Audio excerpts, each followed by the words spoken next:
Now, this is one of the biggest challenges that a lot of modern parents have, which is iPad screen time. Yep. I'm going to role play. Okay. I will be a child. Okay. You will be the parent. Great. Without physically assaulting me. Shouldn't be a problem. You Okay. have to get me to not be on my iPad. Slide in. This is Dad. He gives me the iPad.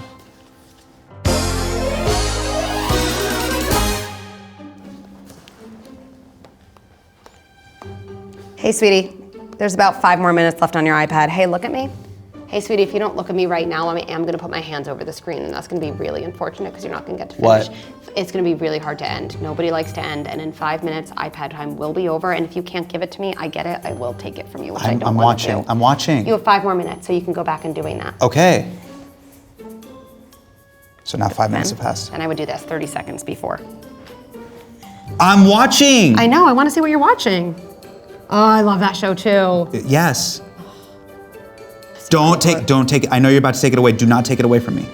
Sweetie, the scene's about to be over, and when it's over, you could choose to give it to me, Just one more. We're gonna do one more. We're gonna do one more, I know you want please. one more. It's I'm just gonna not do one an more. option. You can tell me which one for tomorrow, and we can do it then. Oh my God! No! I know, it stinks! It stinks when No, give it back! Dr. Becky Kennedy is a clinical psychologist, best-selling author, mother of 3, and a living god to wine moms all across America. Our job isn't to make our kids happy. We're not optimizing for short-term comfort. We're optimizing for long-term resilience. Instead of telling them what not to do, tell them what you will do. You are not a monster. Known as the millennial parent whisperer, Dr. Becky is widely seen as the leading voice in the gentle parenting movement, which emphasizes mindfulness, emotional regulation, and boundaries. AKA what you baby boomers call namby-pamby horseshit. But Dr. Becky resists that gentle parenting label. She wants to train parents to be sturdy, not gentle. Apparently that still means you're not allowed to hit your kids. So I sat down with Dr. Becky to talk more about the challenges of modern parenting, how to be sturdy, and the biggest question that I think we're all wondering: am I, Hasan Minhaj, a shitty dad? Hurry right away, no delay, stop today. Make your daddy glad to have had such a lad. So, Dr. Becky, you are known as the millennial parent whisperer.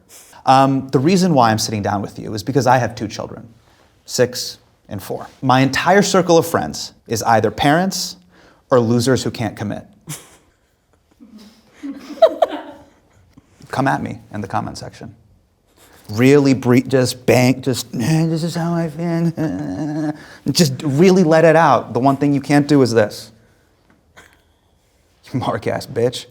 Now, all my friends complain that modern parenting is so much harder than what parenting used to be.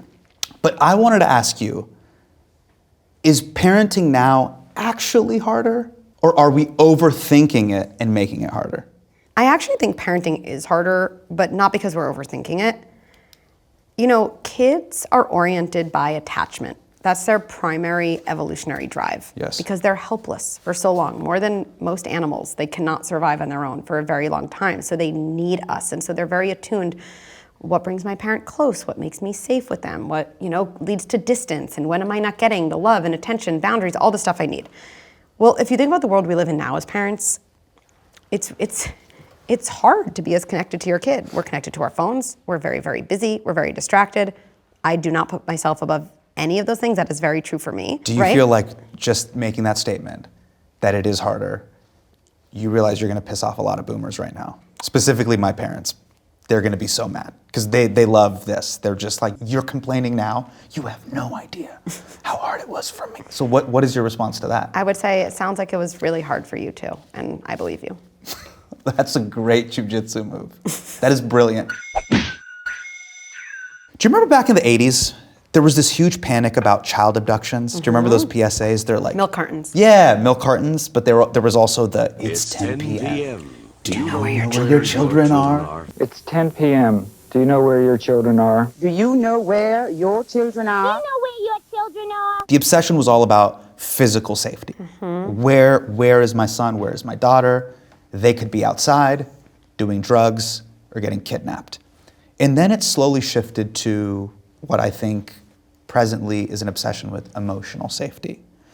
I got to protect my child's feelings and emotions 24/7, which led to these ideas that I now hear about helicopter parenting, tiger parenting, intensive parenting. Are there any pros to this type of parenting? I mean, I don't know many people who would say yes. I mean, I think you're right that we've overcorrected, and the term emotional safety, we have to understand that with like a lot more nuance. Yes. Being safe in the world actually means that you're able to deal with the widest range of feelings. That's how you feel safe in the world as an adult. I'm not talking about feeling safe in the presence of violence, obviously. I'm not talking about that, but I'm uncomfortable, I'm disappointed, I'm frustrated, I was left out, I'm jealous, I'm sad. Being safe in the world means I am able to tolerate all those feelings. The more in childhood we narrow the range of emotions that our kids get to feel, the more we narrow the range of adult situations they feel competent in. That is the essence of fragility. Like, one of the things I always tell parents is our kids cannot learn to tolerate feelings we don't tolerate in them. Because that's really what our kids are looking to us for. I wasn't invited to this birthday party. Let's take something like that, Sure. right? My kids come home, I wasn't invited, I was the only one. My kids really taking in a message from me is my mom as scared of this situation as I am?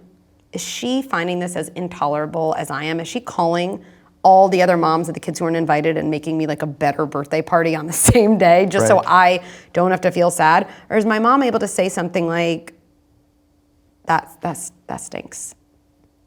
And my kid's like, yeah. Oh, sounds like a really bad day. I'm really glad we're talking about it, which I always talk about this image of like this feelings bench. That to me is the essence of resilience. My Right. kid is feeling a certain way, and I'm just willing to sit with them on So it. it sounds like you are friends with your children? My friends with my children. Friends meaning the conversation you're talking about right Yeah. there, that's a combo that a friend would have. Hey, wow, that you got laid off from your job. That, oh man, Facebook had layoffs. That sucks. That stinks. Let me sit in those emotions with you, almost like we're peers. Yeah, I would actually say that what's different than a colleagues or- friend yeah. is your kid is not able to tolerate the emotion. That's why they're freaking out. And you're inherently being what I call a sturdy leader. Got it. Because you're not peers. You're able to tolerate the thing they're not able to tolerate. And Got it. because of that, they will build the ability Got it. to tolerate it. Got it. What I'm hearing is you're not friends with your kids, Yeah, and I respect it. not I friends with my respect it kids. so much. I just wanted you to say that. I said it.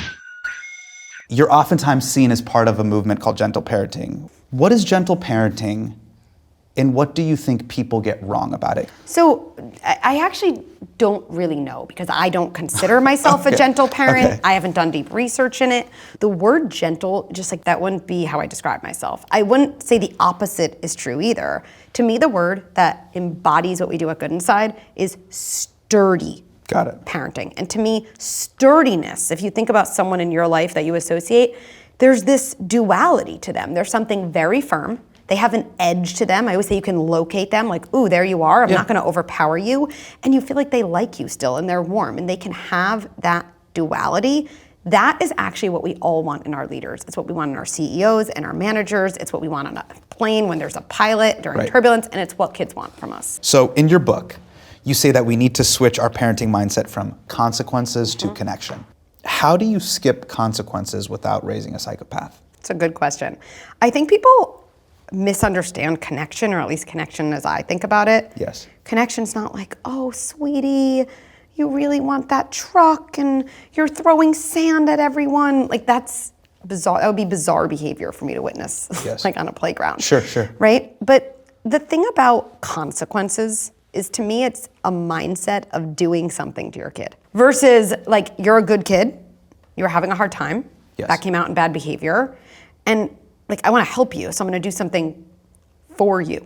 So let's take a situation where your kid's playing with blocks and they're like throwing the blocks all over the room, okay? And they have like a play date, right? Actually, let's make it more. Let's make Okay. it more specific. I do drop off. We are constantly notoriously late. Okay. My child has difficulty transitioning from, hey, I finished breakfast, we're playing, to I got to put my shoes on, get my backpack, let's get in the car. Yep. Here's what my request is.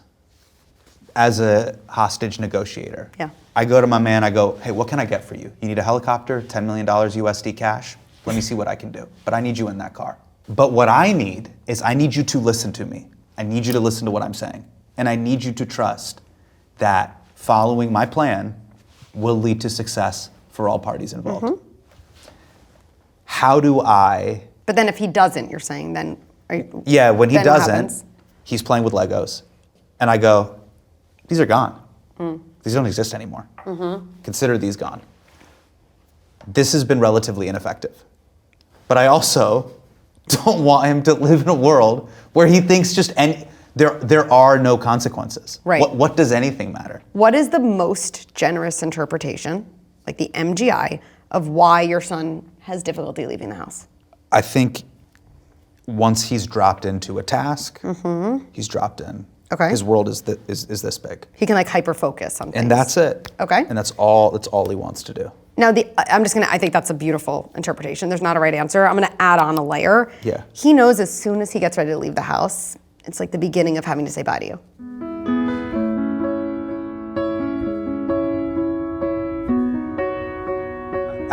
That's pretty generous that he's that into me. It's more of like, I gotta go to school and be on that bullshit. Which Sure. I get. I have to leave the house and leave my safe Gotta cocoon. leave this? Yeah. And kids, again, are oriented by attachment. So I don't think it's that generous to say he wouldn't want to leave you or his wife. Like, the kids generally... He doesn't have a wife just yet, but sure. Your wife. Oh, my wife. I got you, Dr. Beck. Okay. When you think about this most generous interpretation, this is where parents get it wrong. So we want to understand why our kids are doing their annoying behaviors, not to make it okay, but to have the foundation to intervene effectively. So if we assume it's hard for him to start Legos and stop, then what I would say is, again, from the same team, this is something I'm doing for him, not to him, even though the same thing might happen. I'm gonna take away the Legos. Is, look, starting tomorrow, the Legos are gonna be away in the morning. And I know you're not gonna like them, let me just explain it. It's like a really hard thing for me to ask you to like even have the option to do Legos knowing you're not gonna be able to complete them. Yeah. It's like really unfair. Honestly, I couldn't even do that. And I know the mornings have been tough. Yeah. You don't like when I yell. I don't like it either. It might take us a few days to adjust, and I'm gonna put away your other distracting toys also. They'll totally be here when you get home. And I just think that's gonna help us make morning smoother. Do you have any other ideas for how to make morning smoother? Could I do something differently? And I bet he's gonna say something to you like, I don't know, yeah, could you be on your phone less, or could you do this, whatever it is. Sure. This is connection. It's not like anything goes. It's actually the way any adult solves something successfully in the workplace. They're like, hey, let's figure this out together. Let's actually be generous. Let's connect. And Right. then that's how we Gotcha. solve. So even though you're taking away the Legos, it's not from a place of doing it to him because you're mad at him. It's actually you're setting him up for success. So let's get a little tactile. Okay. 6-year-old daughter, 4-year-old son. Yep. Him getting clothes on is and I'll curse because there are no children here, fucking nightmare. Sleeve 1, sleeve 2, head. I mean, this is calculus BC for him. How do I help him help himself? Okay, so because he essentially acts the way Leonardo DiCaprio acted, when he was drugged out of his mind in that once. Remember when he's trying to get into Lamborghini and The Wolf of Wall Street? That's for my 4-year-old son trying to get clothes on. I'm like, put your right leg into the right hole. Yep. Then do the next leg. And what does he do? Does he just melt? Yeah, he just lays there like he's. Like, I can't do it, like that, or gets mad at you. Sometimes he's nonverbal. I'm like, yeah. are you on heroin?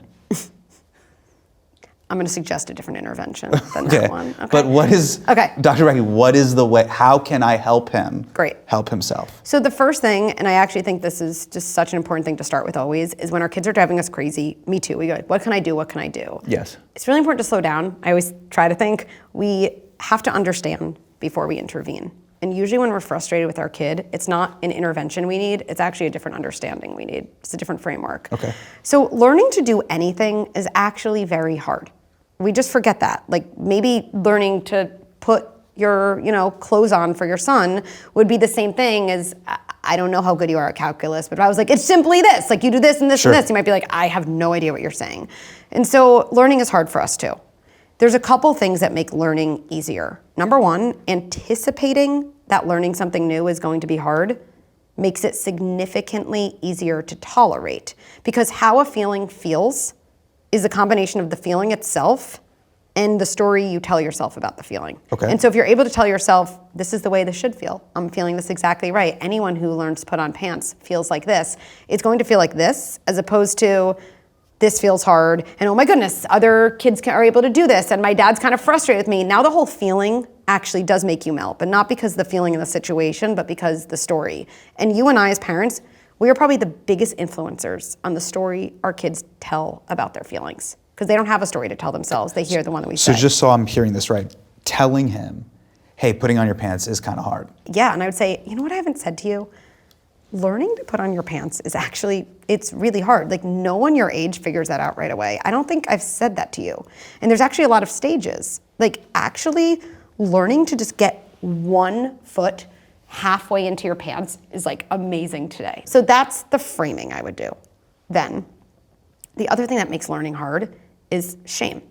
And shame is kind of the feeling like you're the only one, or that there's something about you that's like bad and wrong. And we associate as humans badness and wrongness and brokenness with kind of being alone in a situation. Right. So actually, you know how to put your clothes on. But as your son is working on this, if you have something, I don't know, I'm making this up, it would be like, every time I cook, I burn the garlic. Oh, really have to work on this. And then I'd be like cooking in front of my son, and I'd be like, oh, I did it again. I'm the worst. I cannot do this. And then I might talk myself back a little. Yeah. Like, 1 second, Becky. Learning is hard. Everyone burns the garlic sometimes. Let me do one small step at a time.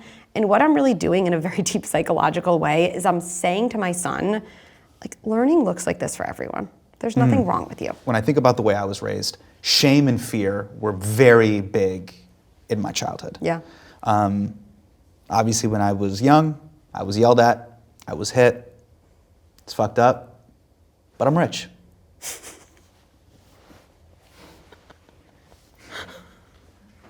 You know what I mean? But at the same time, I flinch if someone comes in for a hug, right? I'll do better, because I think they're gonna hit me. So that's complicated. Mm-hmm. I obviously don't hit my children. But I realized I grew up in a household of shame and fear, right? Sometimes fear in some capacity, I think, is a good thing. Or having some form of shame is a good thing. I think both for adults and for children. Because I feel like the only people that live without shame or fear are American billionaires or politicians. And they're psychotic. How should one think about the ideas of shame and fear when it comes to their children? I don't know if we're talking about like is shame and fear, the lack of it, really like the core issue? Are we talking about like entitlement? Are we talking about like the loss of? Yeah, I'll be specific. Okay. So there is a sense of, when I mean fear, is, let's do the most basic version. When I was a kid in school, if you don't do well in school, you won't be able to get into a great college. When I worked at Safeway, hey, if you don't come in on time, you're gonna get fired. There were these existential dreads. As you get older and you're in college, hey, if you have credit card debt, it's going to get worse later. There is this there is some form of an existential fear of what is to come in the future if you don't act or behave a certain way. Is that bad? I guess I just think about that as like operating in the world. And I don't think you have to insert fear into a kid's life for them to develop the sense you're talking about. And that's the way I think so much of American parenthood goes, where you do raise your kids through fear, whether it's fear of being hit, fear of being sent to your room, fear of having something random taken away from you. And then one of the reasons I think American adolescence has been so tough traditionally, and adolescence should be a time your kids should separate, but the reason kids can get so nasty, especially in America, is they're kind of like, I am not scared of you anymore. Like, I'm kind of bigger than you, and you can't send me, and I don't care about your stickers anymore, and you've missed out on like 14 years of forming a relationship with me, so we don't have anything between us. And then the acting out, it seems like my kid went crazy. Actually, it's just kind of an extension of exactly what you're saying. Fear, like not working. One of the things you talk about in Good Inside is the deeply feeling child. Describe that. These are kids on the outside who someone would say they go 0 to 60. They are labeled the following words all the time: oppositional, defiant, dramatic, disproportionate reactions. And traditional parenting approaches don't help these kids, because when kids are upset, we try to kind of like go through their front door. We're like, I'm here, I wanna help, you're really upset. Because of the shame they have and the fear of being too much for you, it's actually too close. It's like too much, and they tend to say to their parents in these moments, get out of my room, I hate you. Right. And then totally well-meaning parents are like, fine, I was just trying to help you anyway, you're so crazy, or you're so dramatic. Yeah. They Can I ask you a leave- question? Can we just yeah. pin that? I don't have a teenager yet, but if they levy that against me, am I allowed to be like, motherfucker, I hate you too? No, Why? not if you wanna be helpful. If you wanna just vomit your own frustration, you could do that. But I don't like this. This isn't fair. Just like, you ain't shit. It's like, motherfucker, you ain't shit either. Well, I wiped your ass. We had black bean quesadillas last night. At 6:42, you took a huge dookie. Who sprayed you down, dried you, changed your undies, put it back on, and then we ran it back, and then you had dairy. So I'd have to wipe your ass again later. And I'm the piece of shit? But you're taking their words way too literally, because what they're really saying to you, just like we're saying to people when we're really upset, is I'm really overwhelmed and I'm worrying you're not taking me seriously and I'm scared. Just say it that way then. They don't have the skills to say it that way, just like you and I probably don't when we're upset. So it articulated to, I hate you. So whatever it comes out as. And then parents usually, they take their words so literally. Deeply feeling kids in their most dysregulated moments, their words are their fears, not their wishes. They really are. Get out of my room is like, please don't get out of my room. Like, I hate you is like, I hate myself. And in some ways when they say get out of my room, I think they're kind of saying like, I'm actually worried I'm gonna like poison you and I'm gonna be too much. So I actually love you so much and need you so much that like get out so I can protect you. So when they say get out of my room, you would advise Well, exit the room. I and actually slide a would- letter underneath and be like, when You could do a shall we bunch chat of later? things. You Gotcha. could do that. But actually a lot of these moments come down to something we teach a lot. It's one of the biggest things we teach that people say, this crazy, it changed things right away, because they actually don't want you to leave. They'll protest and protest because they're so scared. And honestly, as a parent, it really comes down to, am I able to regulate myself in that moment? Because if we are, and my second kid was this kid. I did everything the same with my first, and I was like, oh my God, everything is different. And essentially, I know what she was really saying to me in this moment is like, please show me I'm not as toxic and bad as I worry I am. And there's nothing that speaks to a kid like your presence. Attachment is actually all about movement and distance. And so they notice, again, how close can you be to me and how far. Now, sitting in the room, I would say like being like a potted plant, and essentially, and this is the sturdiness, not the gentleness. Listen, you don't have to like that I'm here, and you don't even have to look at me. I'm staying. I'm your parent. I love you. You don't scare me, and we're going to get through this. Love and that. that tone Love that, Dr. is Becky. basically saying, I am the edge for you. You cannot destroy me. And every freaking time, it ends with these kids crawling over to you and burying themselves into you. And little by little, they undo that shame.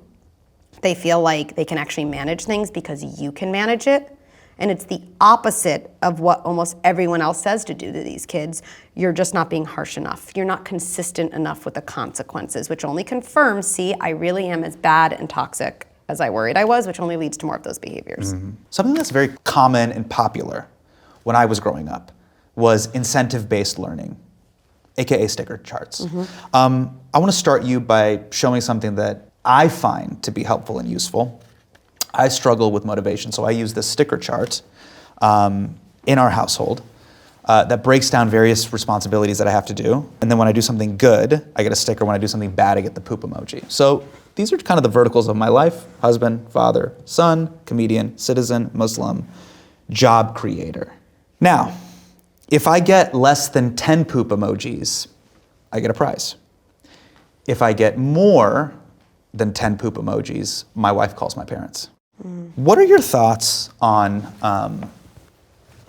stickers as incentives for adults and or children? Okay, so the first thing I'd say is if you have a system in your house that is working for you, Yes. and it doesn't really cause harm to anyone, Sure. like I would just say that's amazing.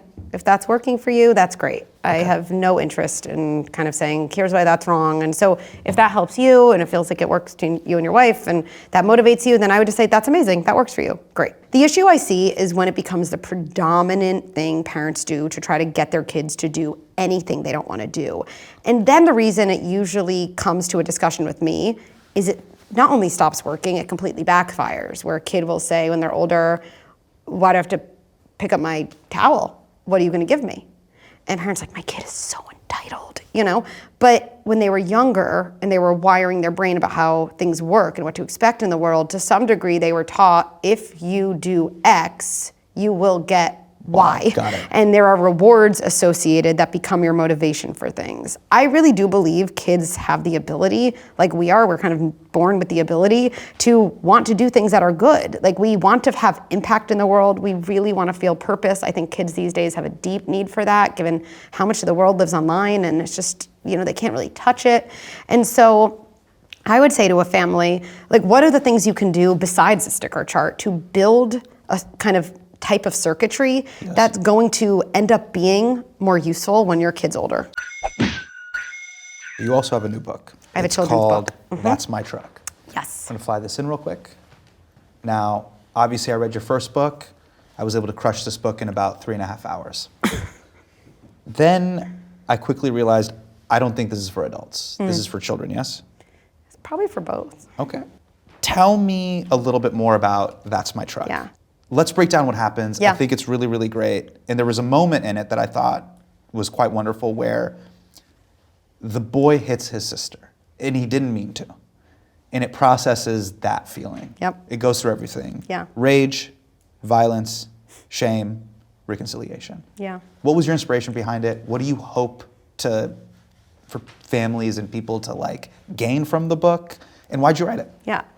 So I love children's books so much. I think they're such powerful tools, and I feel like for so many of us parents, I put myself in this category. I'll have a day, I'll be distracted, I'll be working, I'm frustrated, and I'm not like the best parent to my kid. And if I could have like the right book that feels like deep in a way and connecting, like I have 5 minutes at the end of my kid's day before they go to bed to read this book, and it doesn't take away everything that happened before, but I'm like, wow, that just gave me this moment that I kind of couldn't create the rest of the day. And I also think my favorite children's books are the ones where kids, like they just really see themselves. It's not perfect, it's messy. I think so many times I hear from parents like, wait, a kid's hitting, is that gonna make my kid hit? No, your kid's hitting, if they see another kid who has bad behavior, that is what reduces shame. Shame makes people explosive. When you feel like you're the only one and everyone else has it together, you're going to behave worse. So through this story, you see a kid who sees his sister, who has his favorite truck, and one of my favorite parts of the story is it really brings to life this idea of most generous interpretation. Why is this kid hitting? Well, he's worried, like, is she gonna break my truck? Like, is she ever gonna give it back? Like, and what if she uses it the wrong way? Because there's kids this have big ideas. existential breakdown moment. Yeah, like I have to get it. This is Yes. like a threat state. And then it doesn't excuse the hit, but it's not like he like decides. No kid's like, I think, therefore, I am gonna walk over. It just, again, the feeling was bigger than the skill. And then why I think it's for parents is it shows a way of intervening that's not permissive, but it's not scary, Right. and it's sturdy. And I think it's this alternative as parents are like, oh, okay, maybe I could do that. Yeah. And then you see what happens after, and it's not perfect, but our lives with our kids aren't. And so I just think it could be a connecting moment. What I'm gonna do when the book comes out, I love modeling how I read. Like I picture a kind of page pausing and saying to my kid, like, you know, when I was 4, like, I hit someone, I did. And usually it could be like, you did? Yeah. You're like, yeah, it was kind of like Charlie. And it just can be this like, oh my goodness, I'm like you and you're like me. And Right. again, then your kid goes to bed and you're like, I feel like $1 million. Are you ready for our final I'm speed ready. round? How do I force my kid to eat vegetables? You cannot force. Your job is to offer, their job is to decide whether and how much. Okay. Is it okay to bribe my kids with candy? Once in a while when really necessary. Money? It doesn't seem like a economic decision, but if there's something that has to happen and there's no danger and it's once in a while, sure. Is it okay to check my phone while playing with my kid if it's something important, like a work emergency and or an incredible highlight on House of Highlights? I hear that. I would name it. Hey, I need 1 moment with my phone. It's really on 1 moment. I know that's annoying and I'll be right back. Okay, so what if my son's like, what do you mean Kyrie's cooking? What does that even mean? And I go, he's cooking, man. I would explain it. Be like, he's having an amazing game and I had to see it. Got it. If a child bullies my child, can I threaten their parents? I would not do that. Okay, not the children. No. Next question. All right. When should I tell my kids the truth about Santa Claus? This is much more nuanced to answer in a speed round because what kids hold on to is actually play and fantasy. And it's one of the only areas for kids that parents actually allow themselves to enter into it. So you're okay with the big lie, AKA the Santa Claus movie? I would say I would allow your kid to enjoy the play that involves you. And if they ever ask you directly, they're probably ready for an answer. Got it. So at 17, if they go, is Santa Claus real? You'd be like, I'd be concerned if your Copy kid that. waited to 17. Now, as you might have heard, I'm a famous unrepentant liar. So what should I do when I catch my kids in a lie? What you should say is, hey, there's something that's getting in your way of telling me the truth, so let's start again. Let me know what's going on. Copy that. How do I explain the concept of death to my children? And if you could keep it to 10 seconds or less, that would be great. Death is when the body stops working. Perfect. Ladies and gentlemen, Dr. Becky. Thank you so much. That was a great response. Death is when the body stops working.